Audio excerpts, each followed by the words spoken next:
Warning. Spoilers ahead for Georgie and Mandy's First Marriage Episode 2. Georgie and Mandy's First Marriage's Episode 2 is a subtle reminder of George's final two scenes that young Sheldon didn't get to show. George's death marked the beginning of the end of the Big Bang Theory prequel. Despite some confusion about the specifics of how the Cooper patriarch actually met his end, young Sheldon found a way to execute it in a truly devastating way, as it left Sheldon and his family shaken up from the unexpected loss. The family comedy drama is already finished, but George's death continues to impact the franchise via Georgie and Mandy's First Marriage. After young Sheldon's controversial cancellation, CBS and Chuck Lorre found a way to continue capitalizing on the show's popularity by giving Georgie and Mandy their own show. In Georgie and Mandy's First Marriage, the focus is on the couple as they build a life together. Picking up 2 months after George's death, the new series' earliest episodes have continued to tackle the aftermath of the massive loss of Georgie. Mary and Nima's appearance in Georgie and Mandy's First Marriage premiere didn't delve deep into the tragedy, but George's death is a major factor in Episode 2, with Missy's return. Georgie and Mandy's First Marriage Episode 2 features scenes in the cemetery and hospital. Georgie visits his dad's grave and ends up in the hospital because of a panic attack. In Georgie and Mandy's First Marriage Episode 2, Some New York Nonsense, Georgie begins to feel the full weight of responsibilities he now has after his dad died. The pilot offered a peek into his feelings about coping with grief, as he opened up to Jim McAllister about missing his father. That said, since the 610 to Lubbock was centered on his and Mandy's conflict with Audrey McAllister, there wasn't much time devoted to this. That all changes in Georgie and Mandy's First Marriage Episode 2, which features 2 particularly important scenes.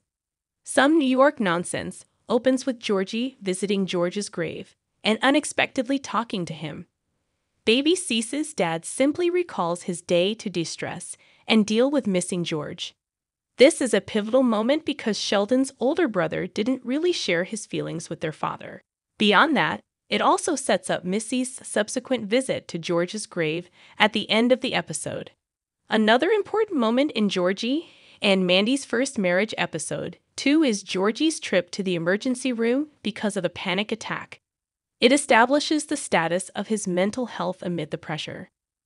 Young Sheldon didn't show the immediate aftermath of George's death and his actual funeral. Some moments after George's death weren't shown in young Sheldon.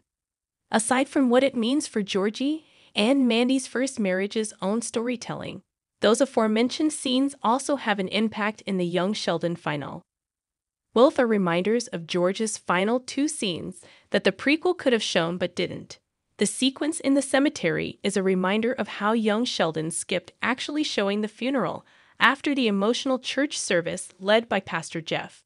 Mary was already seen visiting the tomb of George in the old show, but Georgie and Mandy's First Marriage Episode 2 is the first time that it's prominently featured in an episode. Secondly, Georgie's trip to the hospital is harrowing in itself. Interestingly, Some New York Nonsense establishes a parallel between George's very first heart attack in young Sheldon and his son's visit in Georgie and Mandy's First Marriage. However, the sequence is also a reminder that the Big Bang Theory prequel didn't show the family rushing to the hospital to claim George's body after he unexpectedly died. Instead, young Sheldon immediately jumped into showing how the Coopers were coping with the loss in their own respective ways, eventually leading to his eventual service in the church. Why young Sheldon had to skip George's final scenes. Young Sheldon's final season didn't have much time. It's unknown if the writers of Young Sheldon had any plans to show either of the aforementioned George scenes. However, if they do, the likely reason why they were scrapped was because of limited screen time. Ahead of its final season, the prequel had several loose plot ends that it needed to address. It didn't help that Young Sheldon ended on a shortened year, with only 14 episodes instead of its usual 20-plus output. This was why, aside from Sheldon, none of the remaining Cooper family members had a proper ending in the finale.